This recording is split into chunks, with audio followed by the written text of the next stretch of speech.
Hare Krishna, everyone. Welcome back to the daily readings of Srila Prabhupada's books, right here in the live studios where it all started. That means the live reading started right here in Wisteria College. Well, Wisteria Cottage, but we call it the Wisteria College because there's some high-level education going on here, all hearing the Bhagavatam together. So, auspicious day. We've reached the 60th chapter of the Srimad-Bhagavatam. I'll explain to you why that's so important, as I've already mentioned, but I'll explain it more deeply.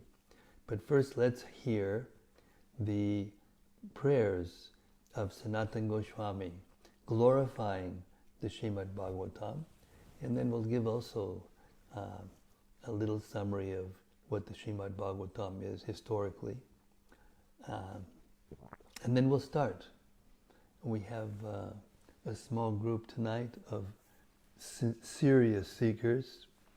We've got Radharaman, our old friend from 1990 when we met, and he's been an influential devotee in Sow Street and other places in Wales ever since. Hare Krishna.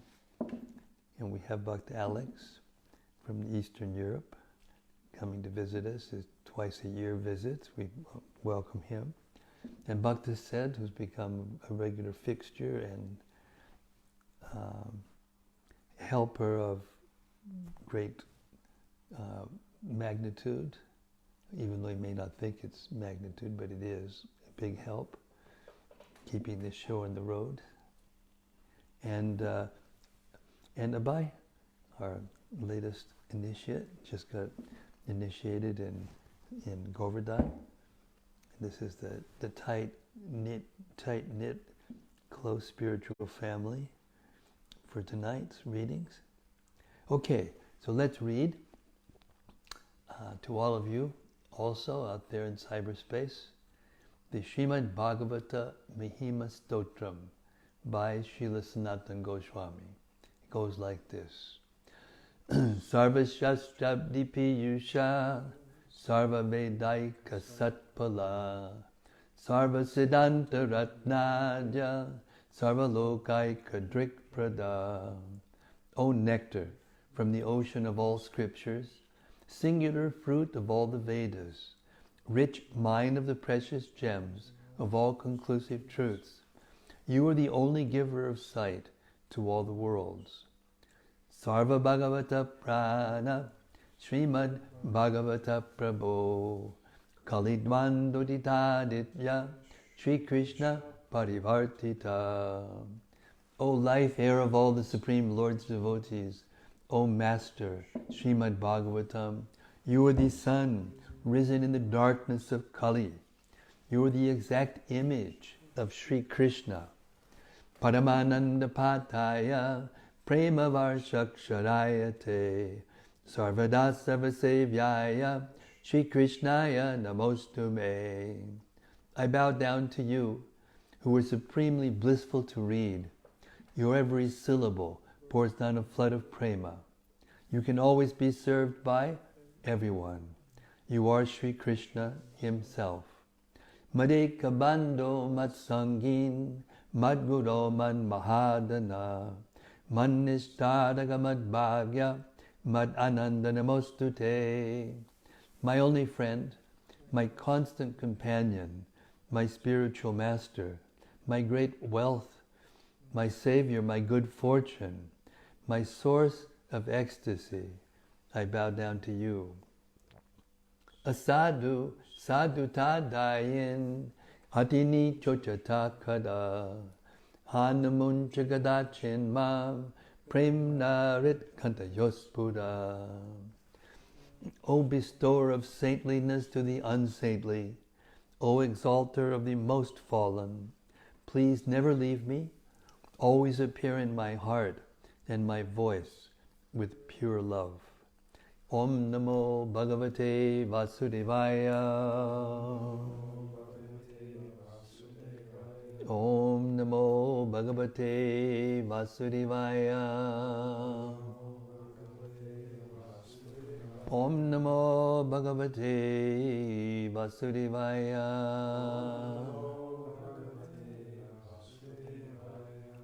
So, Srimad-Bhagavatam, Srila Prabhupada sometimes called it the Summum Bonum. It is the mature work of Vyasadeva, who was accepted by everyone, all sages, all sampradayas, all spiritual authorities in the history of the universe. They accept Srila Vyasadeva to be superior, even though he may not be the oldest sage in the universe, but he's the most respected. And this Srimad-Bhagavatam is the mature fruit of his literary accomplishments. He edited all the Vedas, made them accessible to us Kali Yuga fallen persons. You know, he also edited the Puranas,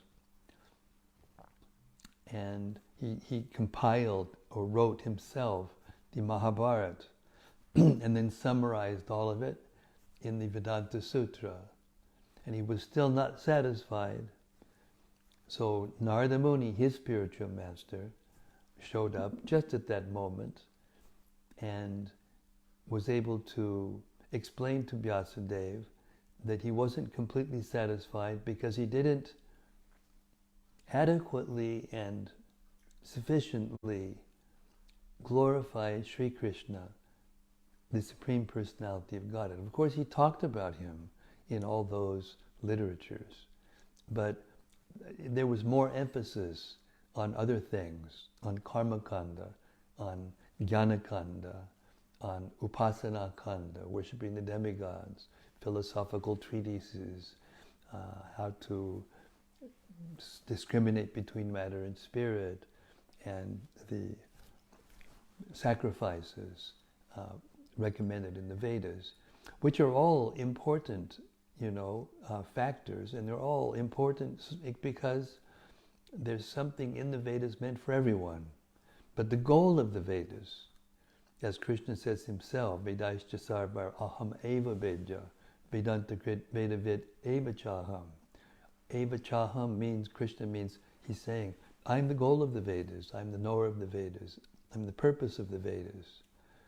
So that purpose is described in the Srimad-Bhagavatam purely, without being mixed with any other goal.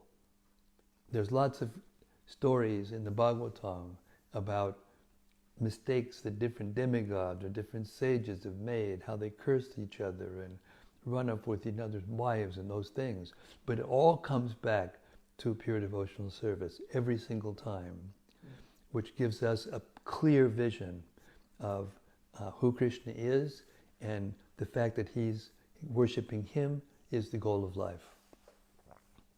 So, plus, in the age that we're living now, Kali Yuga, we can't understand the Vedas. The esoteric Sanskrit language that the Vedas are composed of are not understandable by Kali Yuga beings.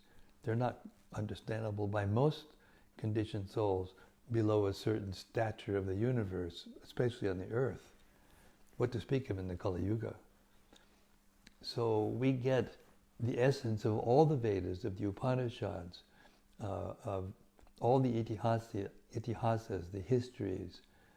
And the Bhagavatam is so special because it describes the glories of the Supreme Personality of Godhead as completely as can be assimilated by us in the Kali Yuga.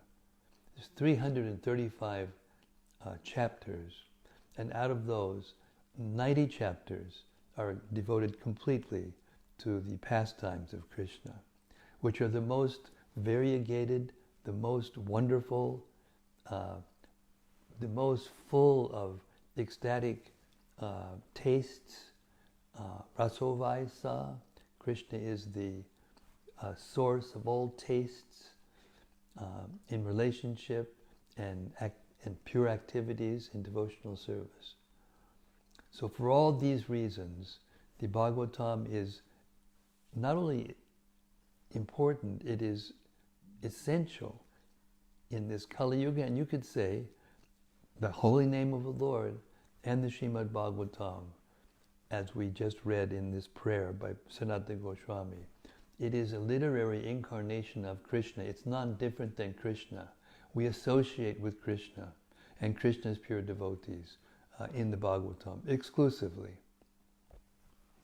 So, chapter 60, it's a special day also because we started 20 months ago, according to our sage historian, Radharaman Prabhu, describe, which is, he remembers everything, his photographic memory. Well, anyway, he came up with this truth that 20 months ago we started on the 60th chapter of the Srimad-Bhagavatam. And except for a little bit of the Bhagavad Gita that we read in between the end of the Bhagavatam and the beginning of starting the Bhagavatam again, this is the 20th month anniversary of our live stream readings on Facebook of the Srimad-Bhagavatam. So welcome aboard for the 20th anniversary of this reading, month anniversary. And now we're going to read something which personifies what we were just talking about. Because this chapter is called Lord Krishna Teases Queen Rukmini. And now we're going to find out just how wonderful transcendental relationships are, and how deep they are, how deep they go, and how variegated they are, and how they encompass all the various emotions that one can have, but completely purely in a transcendental way. That's my fault. I got my volume up. Okay. This chapter describes how Lord Krishna provoked anger in Queen Rukmini with joking words, and then consoled her, thus demonstrating the opulence of a lover's quarrel. Here we go. One day Lord Krishna sat at ease in Queen Rukmini's bedroom, while she and her maidservants attended to him in various ways. Rukmini always responded to Sri Krishna's moods, whatever they may be. On this occasion, the Lord looked at Rukmini, whose beauty was faultless, and began to tease her. Previously, many wealthy kings, worthy of you in their appearance and character, wanted to marry you. In fact, your father and brother intended to give you in marriage.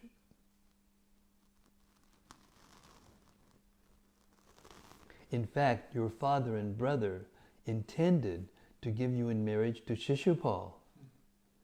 Why then did you accept such an unsuitable husband as me, who once renounced my kingdom and fled to the sea in fear of Jarasandha? Besides, I transgress worldly morality, and because I own nothing, I am dear to other paupers. Certainly the well-to-do would not worship one such as me. When a man and woman share the same social class, influence, physical beauty, and so on, marriage or friendship can flourish between them. But out of short-sightedness, you have accepted a husband who lacked every good quality and is glorified by beggars. Quite a sense of humor Krishna has. Better you had married some prominent warrior. Then you might have been happy in this life and the next. Your brother Rukmi and kings like Shishupal all hate me, and it was only to cut down their pride that I kidnapped you. But as for such things as body, home, wife, and children, I am indifferent to them, being the self-satisfied personality of Godhead, transcendental to all material affairs. Sri Krishna stopped speaking. Having destroyed Queen Rukmini's confidence that she was her husband's favorite, she began to cry, and soon she became stunned in extreme fear, pain, and sadness, and fell unconscious. Lord Krishna saw that she had misunderstood his joking, and thus he felt compassion for her. He picked her up from the floor and, caressing her face, consoled her.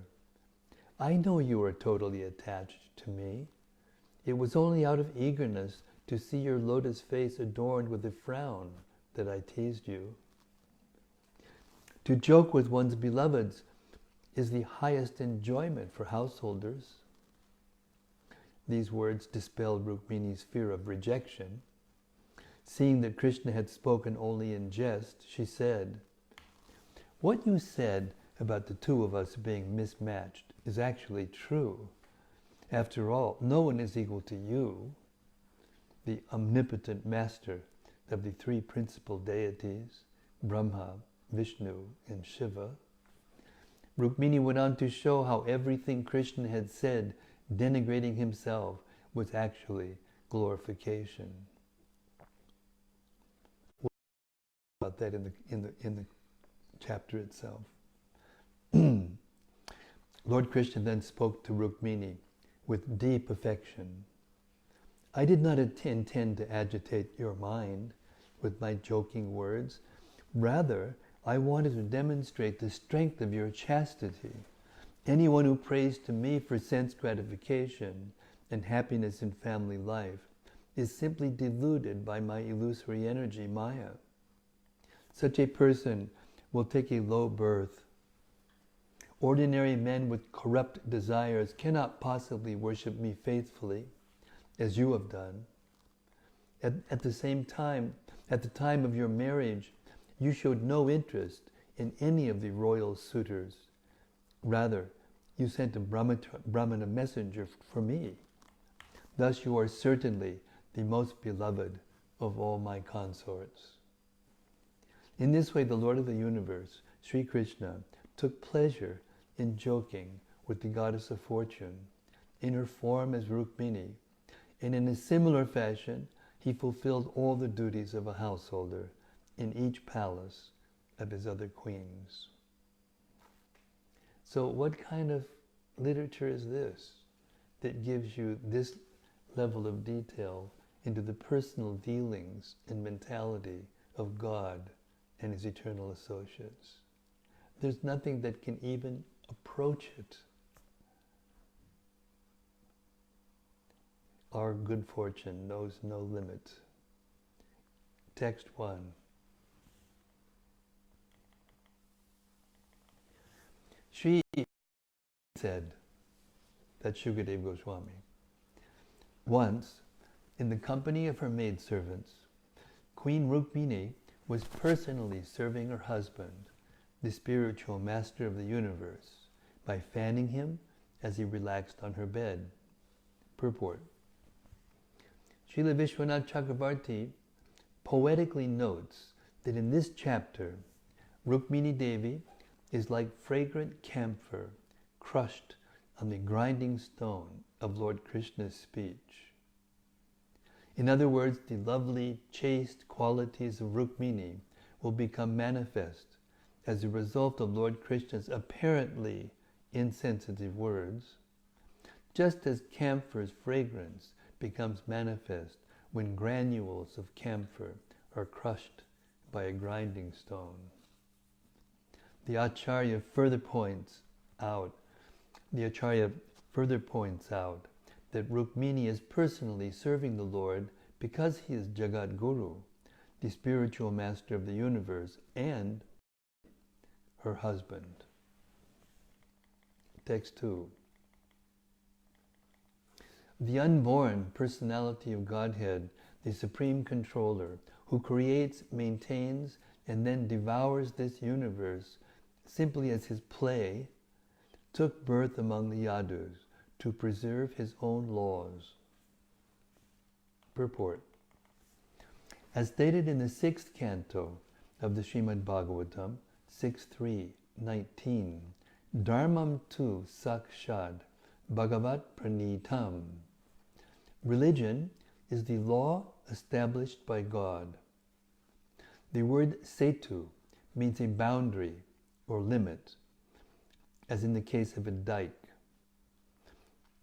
Earth is raised up on both sides of a river or canal so that the water may not deviate from its proper path. Similarly, God establishes laws so that people who follow them can peacefully progress along the path home back to Godhead.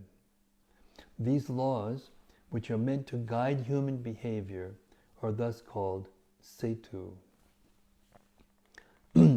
A further note on the word setu. Earth that is raised up to separate agricultural fields or to form a causeway or bridge is also called setu. Thus, in the 9th canto, the Bhagavatam uses the word setu to indicate the bridge Lord Ramachandra built to Lanka. Since the laws of God act as a bridge to take us from material life to liberated spiritual life, this additional sense of the word setu certainly enriches its use here. Text 3-6. Queen Rukmini's quarters were extremely beautiful, boasting a canopy hung with brilliant strings of pearls, as well as effulgent jewels serving as lamps.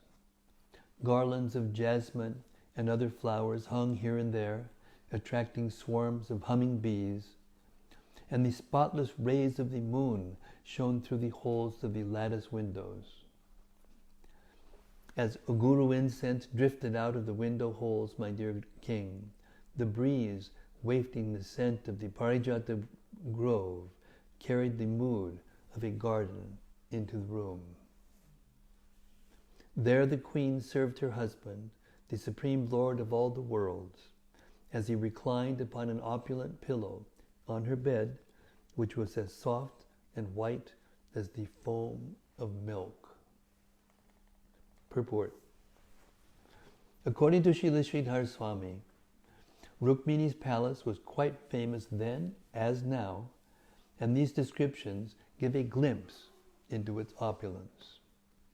Srila Vishwanath Chakravarti adds that the word Amalai in this verse may also read Arunai, which would indicate that when this pastime took place, the moon had just risen, bathing the entire palace in beautiful, ruddy moonshine. Text 7. From her maidservant's hand, goddess Rukmini took a yak hair fan with a jeweled handle, and then she began to worship her master by fanning him. Her hand adorned with rings, bangles, and the chamara fan, Queen Rukmini looked resplendent, standing near Lord Krishna. Her jeweled ankle bells tinkled, and her necklace glittered, reddened by the kumkum from her breasts, which were covered by the end of her sari. On her hips she wore a priceless belt. Purport. Srila Vishwanath Chakravarti points out that as Queen Rukmini fanned her lord with broad strokes, the jewels and gold on her beautiful limbs resounded with her effort. Text 9. As he contemplated her, the goddess of fortune herself, who desires only him, Lord Krishna smiled. The Lord assumes various forms to enact his pastimes, and he was pleased that the form of the goddess of fortune had assumed was just suitable for her to serve as his consort. Her charming face was adorned with curling hair, earrings, a locket on her neck, and the nectar of her bright, happy smile. The Lord then spoke to her as follows. Purport. Srila Sridhar Swami has quoted an interesting verse spoken by Sri Parashara in the Vishnu Purana. Devadehe yam manushatve chamanushi Vishnor dehanurupa pamvai karotye shat manastantanum. When the Lord appears as a demigod, she, the goddess of fortune, takes the form of a demigoddess. And when he appears as a human being, she takes a human-like form. Thus the body she assumes matches the one Lord Vishnu takes. Srila Vishwanath Chakravarti adds that as Lord Krishna is even more beautiful than the Lord of Vaikuntha, Lord Krishna's consort Rukmini Devi is even more attractive than the goddess of fortune in the Vaikuntha world. Text 10. The Supreme Lord said, "My dear princess, you were sought after by many kings as powerful as the rulers of planets. They were all abundantly endowed with political influence, wealth, beauty, generosity, and physical strength." 11.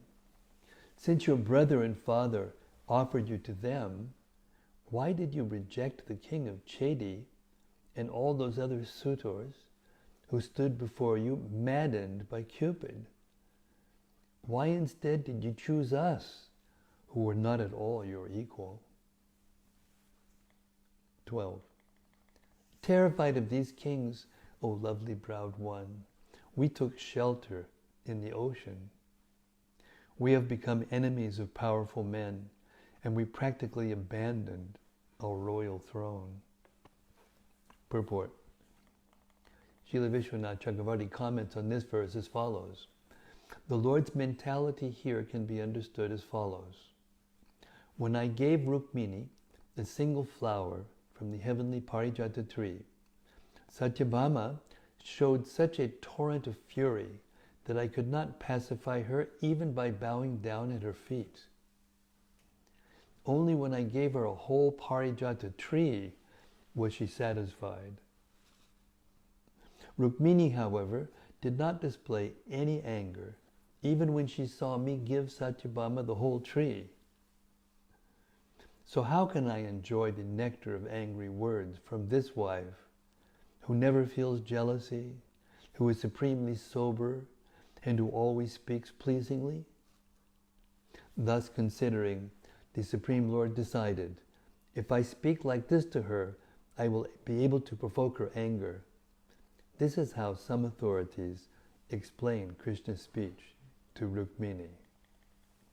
According to the Acharya, here the words Baladbi Krita Dvesham Praya indicate that Lord Krishna opposed almost all the contemporary kings during his incarnation, befriending only a few, such as the Pandavas and loyal members of his dynasty.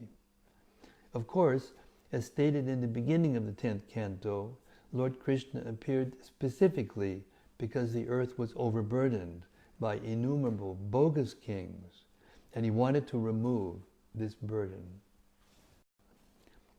Finally, Srila Vishwanath Chakravarti points out that the word Tyaktva Nipasanan, giving up the king's throne, indicates that after Lord Krishna killed Kamsa, he humbly gave the royal throne to his grandfather Ugrasena, although the Lord himself was entitled to it. 13. O fine-browed lady, women are usually destined to suffer when they stay with men whose behavior is uncertain and who pursue a path not approved by society. 14. We have no material possessions, and we are dear to those who similarly have nothing. Therefore, O slender one, the wealthy hardly ever worship me. Purport. Like the Lord, his devotees are uninterested in material sense gratification, being awakened to the superior pleasure of Krishna consciousness. Those who are intoxicated by material wealth cannot appreciate the supreme wealth of the kingdom of God. Text 15. Marriage and friendship are proper between two people who are equal in terms of their wealth, birth, influence, physical appearance, and capacity for good progeny, but never between a superior and an inferior. Purport. Persons of superior and inferior qualities may live together in a relationship of master and servant or teacher and student, but marriage and friendship are proper only between those of equal status. The word bhava, in the context of marriage, indicates that a couple should have a similar capacity to produce good offspring. Lord Krishna here presents himself as materially unqualified. In fact, the Lord does not have any material qualities. He lives in pure spiritual existence. Thus, all the Lord's opulences are eternal and not of the flimsy, mundane sort. 16. O Vaidarbhi, not being far-sighted, you did not realize this, and therefore you chose us as your husbands, even though we have no good qualities and are glorified only by deluded beggars.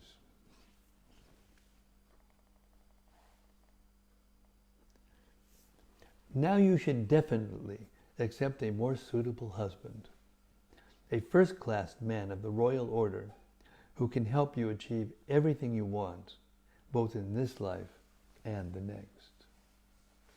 Purport. Lord Krishna continued to tease his beautiful wife, trying to provoke her loving anger. Text 18.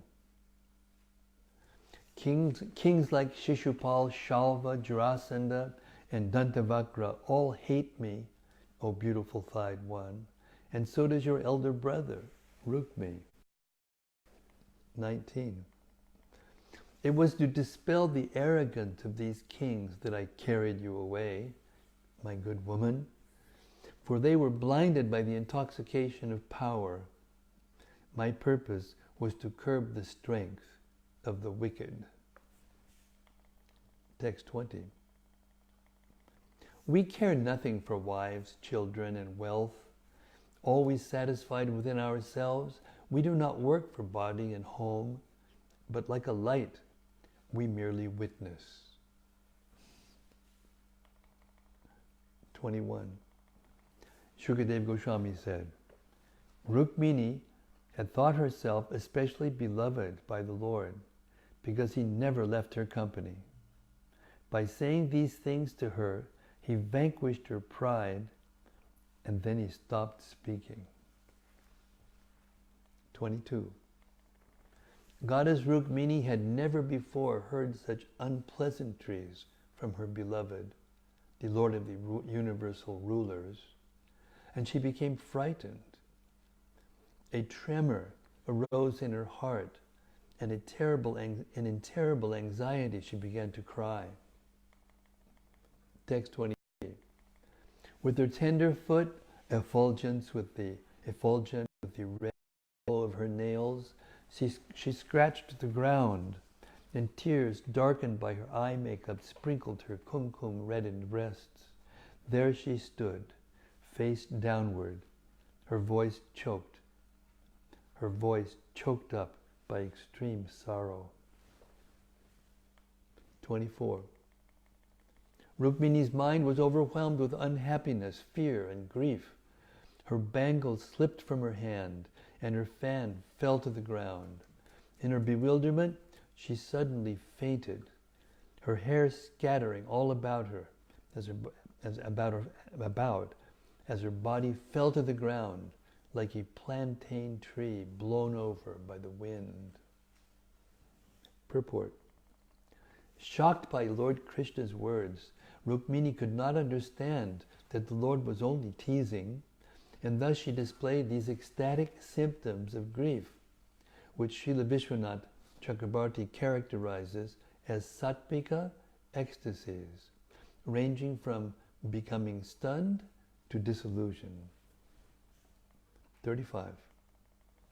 Seeing that his beloved was so bound to him in love that she could not understand the full meaning of his teasing, merciful Lord Krishna felt compassion for her.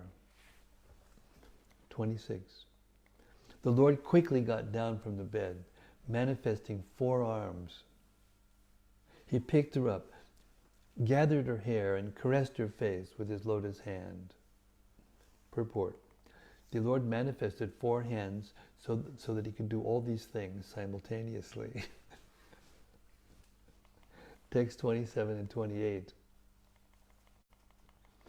Wiping her tear-filled eyes and her breasts, which were stained by tears of grief, the Supreme Lord, the goal of his devotees, embraced his chaste wife, who desired nothing but him.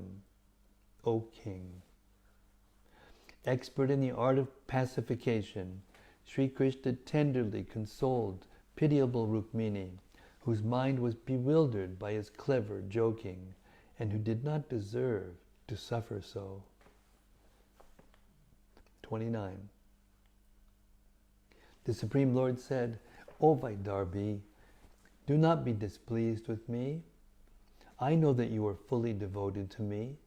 I only spoke in jest, dear lady, because I wanted to hear what you would say. Purport. According to Srila Vishwanath Chakrabarti, Lord Krishna spoke the present verse because he thought that lovely Rukmini might be afraid he would again say something to disturb her, or that she might be angry at what he had done. Text 30. I also wanted to see your face with lips trembling in loving anger, the reddish corners of your eyes throwing sidelong glances, and the line of your beautiful eyebrows knit in a frown. Purport. Srila Vishwanath Chakrabarti explains here that normally, by the Lord's transcendental desire, his pure devotees reciprocate with him in such a way that they satisfy his spiritual desires. But Rukmini's love was so strong that her unique mood predominated in this situation, and thus, instead of becoming angry, she fainted and fell to the ground. Far from displeasing Krishna, however, she increased his transcendental ecstasy by exhibiting her all-encompassing love for him. 31. The greatest pleasure worldly householders can enjoy at home is to spend time joking with their beloved wives. My dear timid and temperamental one. Purport. The word bhamini indicates an angry, passionate, temperamental woman. Since lovely Rukmini did not become angry despite all provocation, the Lord is still speaking facetiously. 32. Shukadeva Goswami said, O King, Queen Vaidarbhi was fully pacified by the Supreme Personality of Godhead and understood that his words had been spoken in jest. Thus she gave up her fear that her beloved would reject her. 33.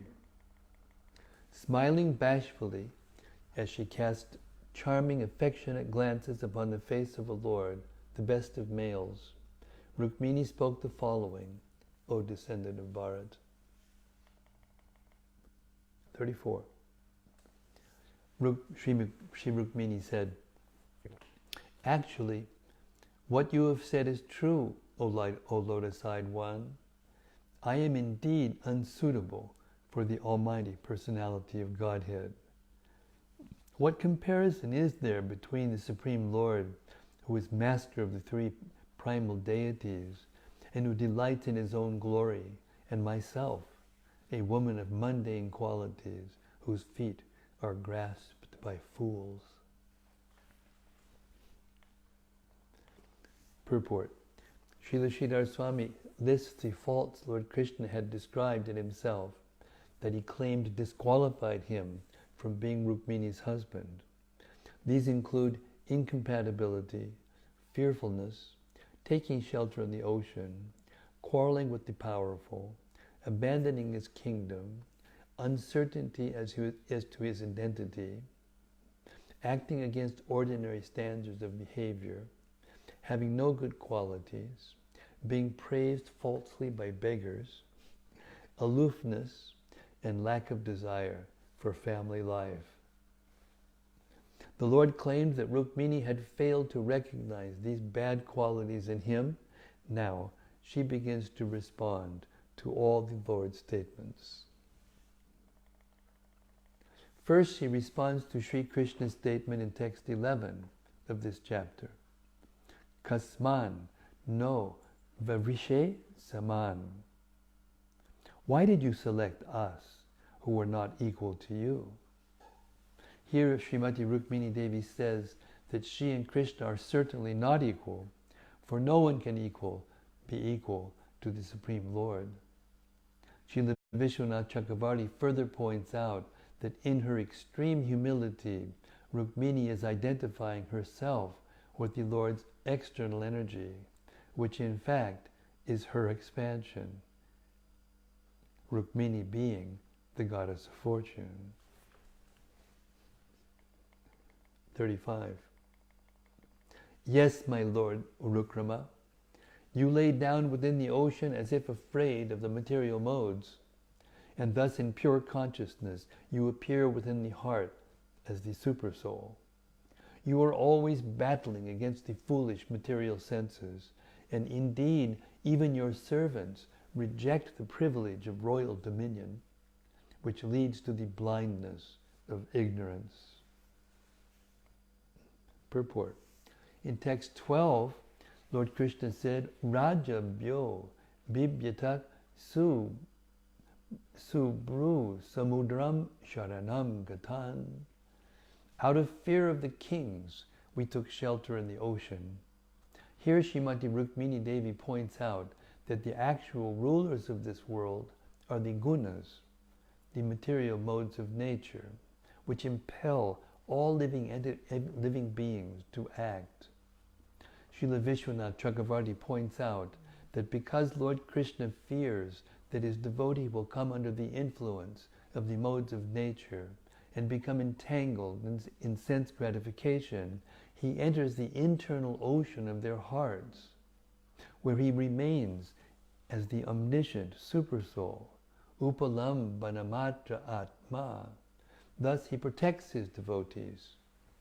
The word Upalam Banamatra also indicates that the Lord is the object of meditation for his devotees. In text 12, Lord Krishna also said, Balabad bi krita dveshan. We created enmity with the powerful. Here Srimati Rukmini Devi points out that it is the material senses which are actually powerful in this world. The Supreme Lord has taken up the battle against sense gratification on the part of his devotees, and thus he is constantly trying to help them in their struggle for spiritual purity. When the devotees become free of unwanted material habits, the Lord reveals himself to them, and then the eternal loving relationship between the Lord and his devotees becomes an irrevocable fact. In the same verse, Krishna stated, Chakta Ripasanan. We renounced the royal throne. But here Srimati Rukmini Devi points out that the position of political supremacy in this world, usually implicates so-called powerful leaders in darkness and blindness. As the saying goes, power corrupts.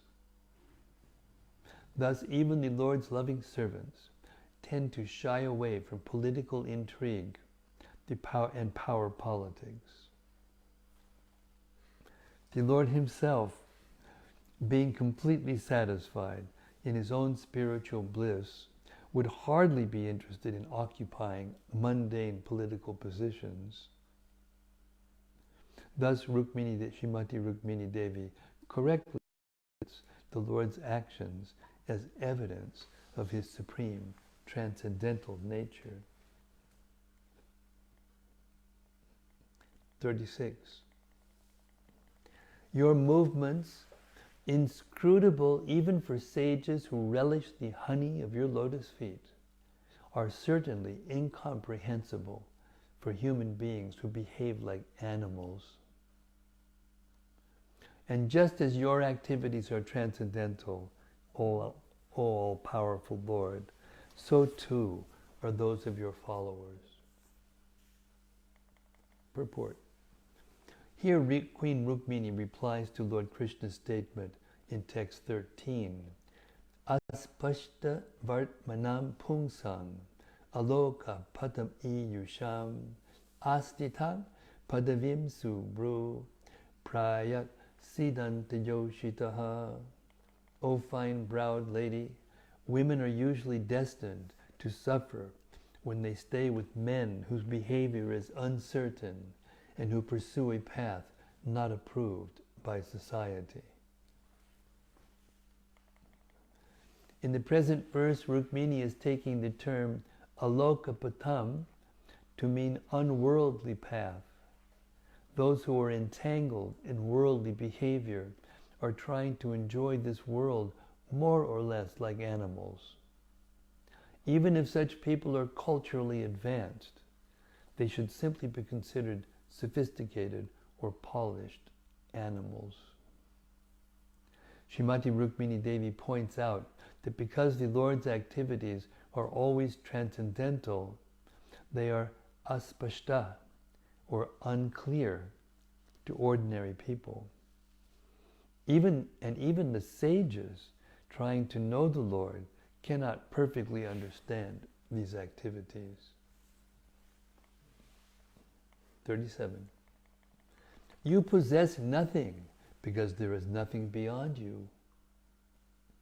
Even the great enjoyers of tribute, Brahma and other demigods, pay tribute to you. Those who are blinded by their wealth and absorbed in gratifying their senses do not recognize you in the form of death. But to the gods, the enjoyers of tribute, you are the most dear, as they are to you. Purport. Here Srimati Rukmini Devi replies to Lord Krishna's statement in text 14, Nishkinchana vayam shashwan Nishkinchana jana priyaha tasmat prayena yadya mam bhajanti sumadhyame. We have no material possessions, and we are dear to those who similarly have nothing. Therefore, O slender lady, or slender one, the wealthy hardly ever worship me. Queen Rukmini begins her statement by saying, Nishkinchano nanu. You are indeed Nishkinchana. The word kinchana means something, and the prefix near, or as it appears here, nish, indicates negation. Thus, in the ordinary sense, nishkinchana means one who does not have something, or in other words, one who has nothing. But in the present verse, Queen Rukmini states that Lord Krishna possesses nothing, not because he is a pauper, but because he himself is everything.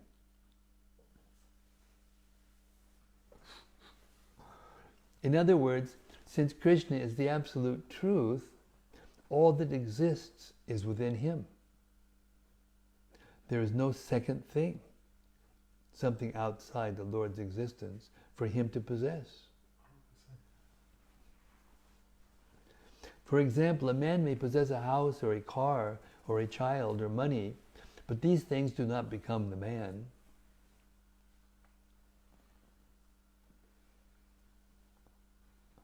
They exist outside of him.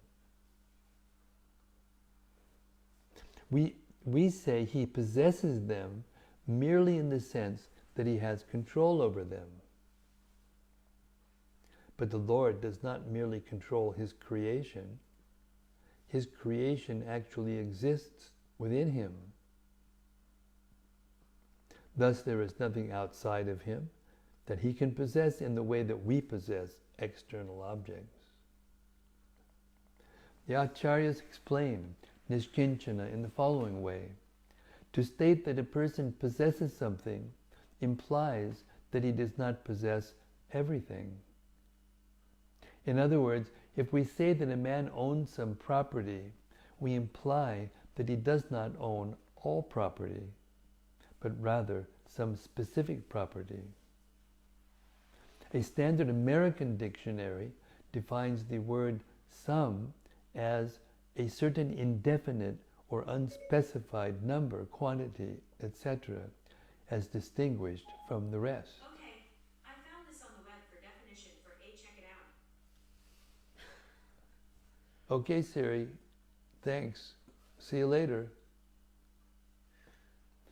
A standard American dictionary defines the word sum as a certain indefinite or unspecified number, quantity, etc., as distinguished from the rest. The Sanskrit word kinchana conveys the sense of a partial amount of the total. Thus, Lord Krishna is called Nishkinchana to refute the idea that he possesses merely a certain amount of beauty, fame, wealth, intelligence, and other opulences. Rather, he possesses infinite beauty, infinite intelligence, infinite wealth, and so on.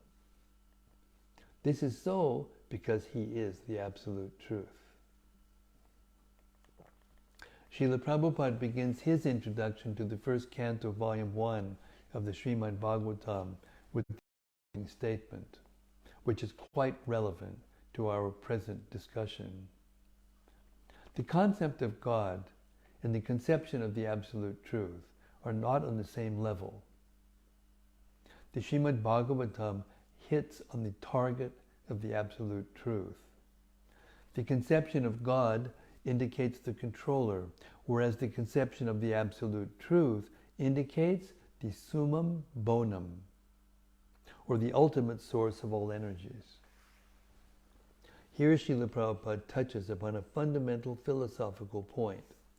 God is commonly defined as the Supreme Being, and the dictionary defines supreme as 1. Highest in rank, power, authority, etc. 2. Highest in quality, achievement, performance, etc. 3. Highest in degree, and 4. Final, ultimate. None of these definitions adequately indicates absolute existence. For example, we may say that a particular American is supremely wealthy in the sense that he is wealthier than any other American. Or we may speak of the Supreme Court as the highest court in the land, although it certainly does not have absolute authority in all political and social matters, since it shares authority in these fields with the legislature and the president.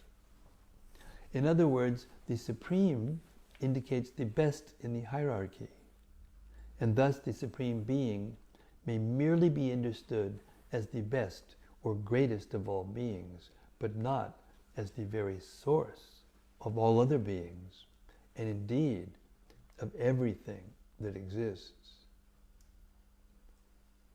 Thus, Srila Prabhupada specifically points out that the concept of the absolute truth, Krishna, is higher than the concept of a supreme being. And this point is essential to a clear understanding of Vaishnava philosophy. Does it mean we're having problems? We got 20% battery left. 20% battery left. Put it on low power. Let me see. Well, we've been reading almost an hour. Excuse us, we're having a little technical difficulty. We have a low battery problem. We're trying to squeeze out a little bit more time here. Our techies are tackling the problem. Okay, now here, this is very deep stuff now. This is very deep philosophy that Krishna and Rukmini are sharing here. Lord Krishna is not merely a supreme being. He is the absolute being. And that is exactly the point his wife is making. Thus the word nishkinchana indicates not that Krishna possesses no opulence, but rather all opulence. In that sense, she accepts his definition of himself as nishkinchana. In text 14, Lord Krishna also stated, Nishkinchana janapriya, I am dear to those who have nothing.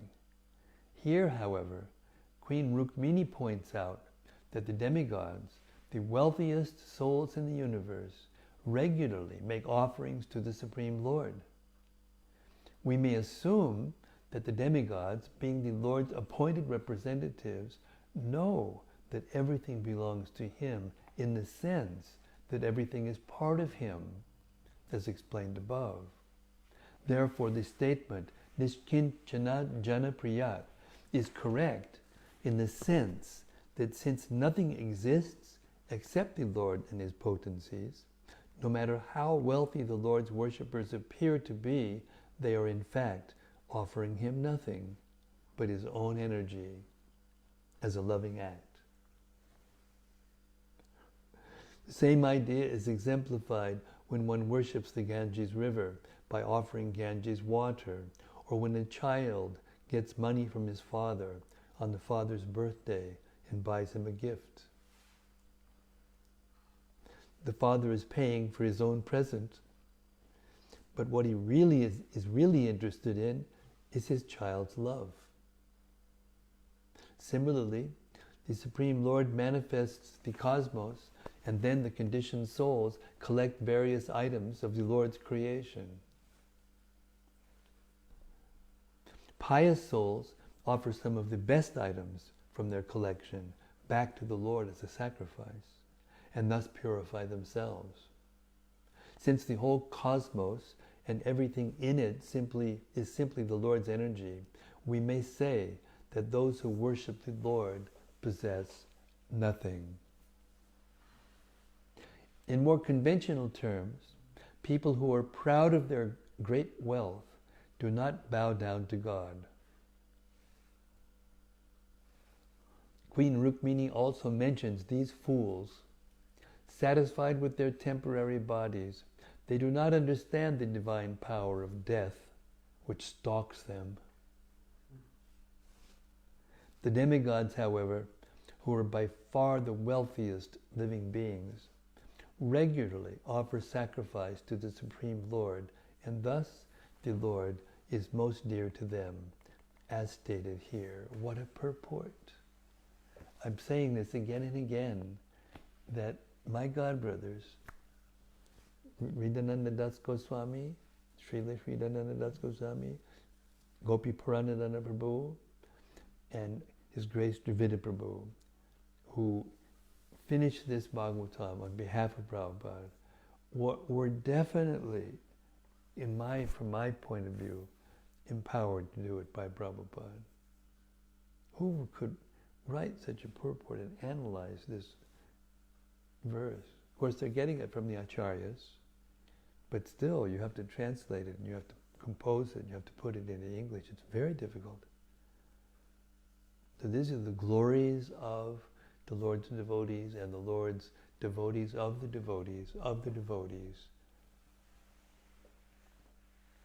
And this is the best way to glorify Srila Prabhupada. The best way to glorify the Lord is to glorify the Lord's devotees. We're going to stop here because we're running out of battery, and we're how many verses are there in this? 59. Huh? 59. 59. And we're on 38. Yeah. So we'll stop here, and that means tomorrow we'll get more nectar of Rukmini giving the sauce to Krishna. Because that's basically what's happening here. And this is exactly what Krishna wanted, isn't it? He wanted to see Rukmini tell him off. Because this is part of what the conjugal relationship is about. There's that verse in Chaitanya Charitamrita that says, when my consort rebukes me in a sulky mood, when she's pouting and sulky and she gets my case, it satisfies me more than the elevated Vedic hymns of the Vedas. So this is how, I was listening to Srila Prabhupada today, and he said, so in America, on their money, they print, "In God we trust." So Prabhupada's question was, so are you going to trust someone that's not trustworthy? And how do you know whether someone is trustworthy or not? Shouldn't you know them?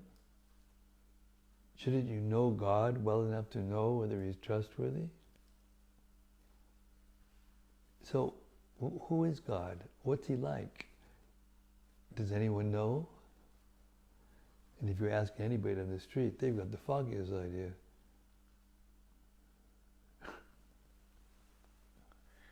Okay, I'm hogging the show. I'll stop there. We don't have very much battery left, but whatever battery we have left, we're going to dedicate it to you all.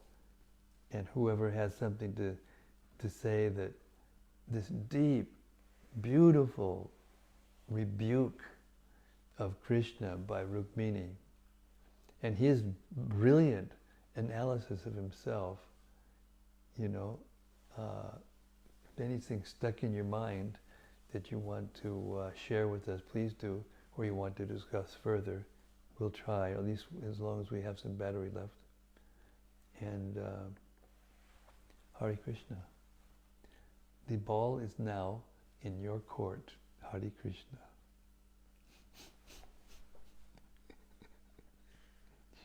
Cheers.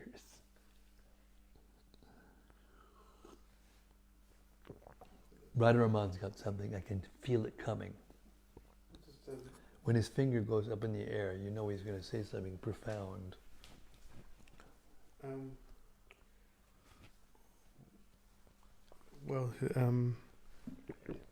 The great Vaishnavas that you were glorifying a few minutes ago said something profound that stuck out in the purport to text 35. It says, here Rukmini Devi points out that it is the material senses which are actually powerful in this world. The Supreme Lord has taken up the battle against sense gratification on the part of his devotees, and thus he is constantly trying to help them in their struggle for spiritual purity. When the devotees become free of unwanted material habits, the Lord reveals himself to them, and then the eternal loving relationship between the Lord and his devotees becomes an irrevocable fact. I thought that was a nice paragraph. Beautiful. Would you care to elaborate on that? Well, I was rather hoping that... No, nice try. I want you to elaborate on it. I want to hear. I've been talking enough. Well, can I read the next paragraph as well? Of course. Because this was also something that stuck out. Organize freely. In the same verse, Krishna stated, Tyakta Nipashanam, we renounce the royal throne. But here Srimati Rukmini Devi points out that the position of political supremacy in this world usually implicates so-called powerful leaders in darkness and blindness. As the saying goes, power corrupts. Thus even the Lord's loving servants tend to shy away from political intrigue and power politics. The Lord himself being completely satisfied in his own spiritual bliss, would hardly be interested in occupying mundane political positions. Thus, Srimati Rukmini Devi correctly interprets the Lord's actions as evidence of his supreme transcendental nature. We might add to that list of hers that he defeated Jarasandha, the most powerful king in the world at the time, 17 times, before he apparently, ran in fear, but he was actually killing, and the plan was to kill Kalyavana. But, Jarasandha took it that he defeated him, even though he was defeated 17 times, which goes to show you that this is absolutely true, that the devotees don't want anything to do with politics and being a great controller in this world. Because even if you can, create a kingdom and control it and everyone in it, for a time, then you have to surrender to death, which is another form of Krishna. I thought one of the beautiful points was that Krishna is Nishkinchana because everything is him. Nishkinchana, he doesn't have anything. He doesn't have anything in the sense that he is everything and owns everything. So he doesn't have anything to renounce because everything is like offering a palm full of whatever we offer is just like taking a palm full of water from the Ganges and offering it to the Ganges, Pick a palm of water, offer it to the Ganges and dump it in the Ganges. What's the Ganges gaining from it? Or what is she losing? Nothing. So it's all, Krishna intriguing to get our love. Because that's the only thing that, he's missing is the love of some of us, a few of us actually. And the whole number of living beings in this universe and other universes put together is just a small fraction of the number of, devoted, eternal associates that are there with the Lord in the spiritual world, in the kingdom of God. I just read, today I wrote something and sent off to the devotees in Hong Kong who are going through quite a political battle there, between the Chinese government and, the Hong Kong Wallas, Hong Kongese, who, have tasted democracy and they don't want to go the other way. They like freedom, like all living beings want freedom, And in that little thing I wrote, there was a quote from the Chaitanya Charitamrita, which I think is very relevant here, and we might want to quote it. Here it is.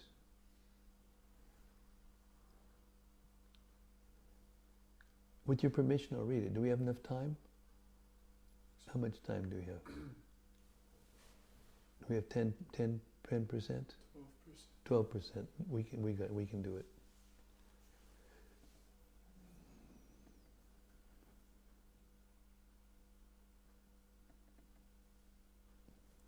Dear devotees of the ISKCON Hong Kong Yatra, may Srila Prabhupada shower his blessings on you, all glories to his divine grace. As I follow recent events in Hong Kong, you are in my thoughts more and more. Here I wish to offer you my wholehearted spiritual support. I have always felt a natural special affection for all of you in the Hong Kong Yatra, but today I remember you even more fondly. The actual lords of Hong Kong, Sri Sri Gaur-Nitai, are visible on my desktop most of the time.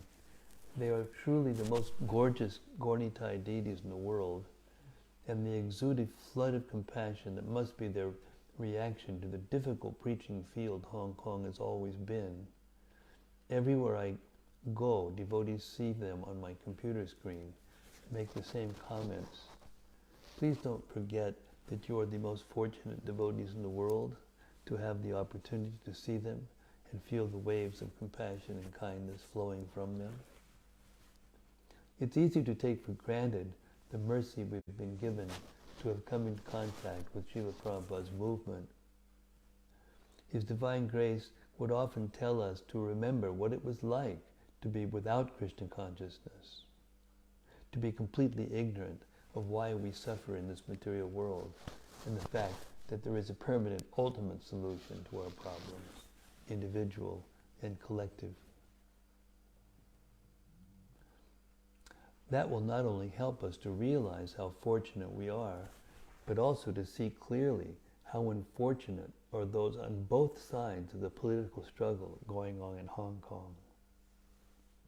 The hard truth is that the polarization going on in Hong Kong felt throughout the world. And this situation is predicted in Canto 12 of Srimad-Bhagavatam. If we truly want to help, the first thing we ourselves must do is to feel compassion for the conditioned souls on both sides of the conflict going on in Hong Kong. We should resist the temptation to take sides and think in terms of friends and enemies. Prahlad Maharaj taught while speaking to his classmates that the basic principle of politics is the concept of friends and enemies. Here is the essence of what will strengthen us and give us the necessary courage to stand with the truth against the illusion created by the Lord's illusory energy. This is Sri Chaitanya Charitamrita, Anchalila, chapter 3, verse 30, 51 and 52. How will these yavanas be delivered? To my great unhappiness, I do not see any way. This is Lord Chaitanya speaking. Purport. This verse reveals the significance of Lord Sri Chaitanya's appearance as Patita Pavana, the deliverer of the fallen souls. Srila Narottam Das Thakur sings, Patita Pavana Hetu Tava Avatar. O my Lord, you have appeared just to deliver all the fallen souls. Mo Sama Patita Prabhu Napai Bayara. And among all the fallen souls, I am the lowest. How Sri Krishna Chaitanya Mahaprabhu was always thinking about the deliverance of the fallen souls is shown by the statement, E dukkha apara, it is my great unhappiness. This statement indicates that Sri Chaitanya Mahaprabhu, who is the Supreme Personality of Godhead, Krishna himself, is always very unhappy to see the fallen souls in the material world. Therefore, he himself comes as he is, or he comes as a devotee in the form of Sri Chaitanya Mahaprabhu to deliver love of Krishna directly to the fallen souls. Haridas Thakur replied, My dear Lord, do not be in anxiety. Do not be unhappy to see the condition of the yavanas in material existence. Purport. These words of Haridas Thakur are just befitting a devotee who has dedicated his life and soul to the service of the Lord. When the Lord is unhappy because of the condition of the fallen souls, the devotee consoles him, saying, My dear Lord, do not be in anxiety. This is service. Everyone should adopt the cause of Sri Chaitanya Mahaprabhu to try to relieve him from the anxiety he feels. This is actually service to the Lord. One who tries to relieve Sri Chaitanya Mahaprabhu's anxiety for the fallen souls is certainly a most dear and confidential devotee of the Lord. To blaspheme such a devotee who is trying his best to spread the cult of Sri Chaitanya Mahaprabhu is the greatest offense. One who does so is simply awaiting punishment for his envy. So I beg all of you, please do not take sides in this issue. That will cause division among you and weaken everyone spiritually. We are the only hope for this world, blazing in the fire of dissension and conflict. Please take shelter of the soothing rays of mercy emanating from their Lordship, Sri Sri Gaura-Nitai. And with that mercy, continue giving shelter to whoever will listen. This is what Srila Prabhupada meant when he said that the test of our love for him will be how well we cooperate to keep his movement together. Hare Krishna. Hoping you are well and happy in all respects. I am, as always, your well-wisher in the service to Srila Prabhupada.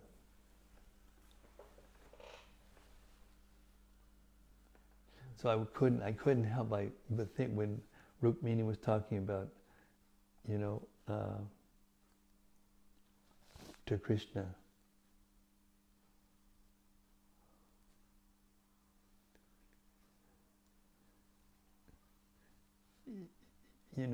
Krishna responded to her with complete, when he realized that she was just taking her teasing seriously, and she fainted and she was going to leave her body practically. Then he immediately picked her up and grew 4 arms so he could do all kinds of things at once to make her feel better, right?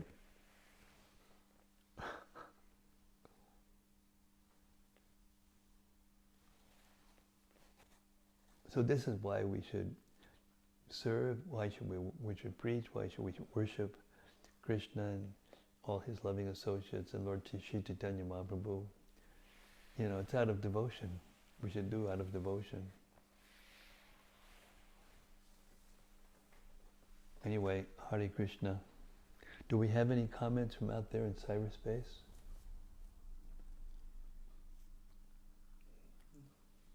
They were overwhelmed by Rukmini, either that or they're having a feast for Thanksgiving or something. One of the two.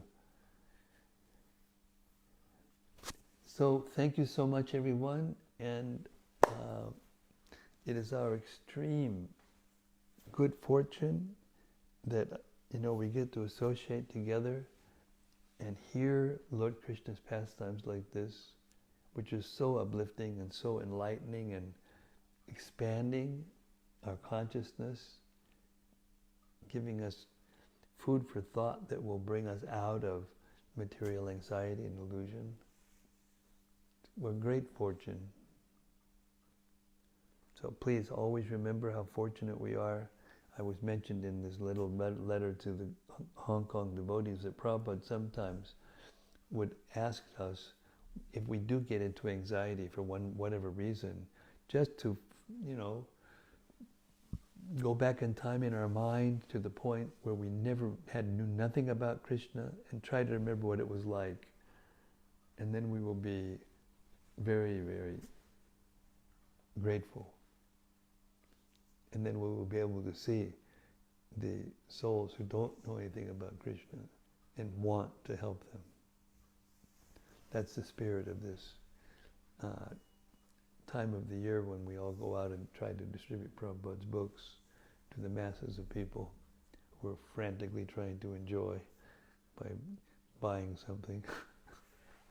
Let them buy one of Prabhupada's books and get something real. Okay, all glories to Sri Krishna and Rukmini and their loving affair, and how wonderful their conversation is and how much love they have for one another. Spiritual, transcendental affection, which is what we're all looking for. All glories to all the devotees of the Lord. Srimad-Bhagavatam ki jai. Gaur Premanandi Hari Hari Bol. See you tomorrow night, same time, same station, right here in Wisteria College in Hode Farm, Folkestone, Kent, UK. Hare Krishna. 6 o'clock. Hari Bol.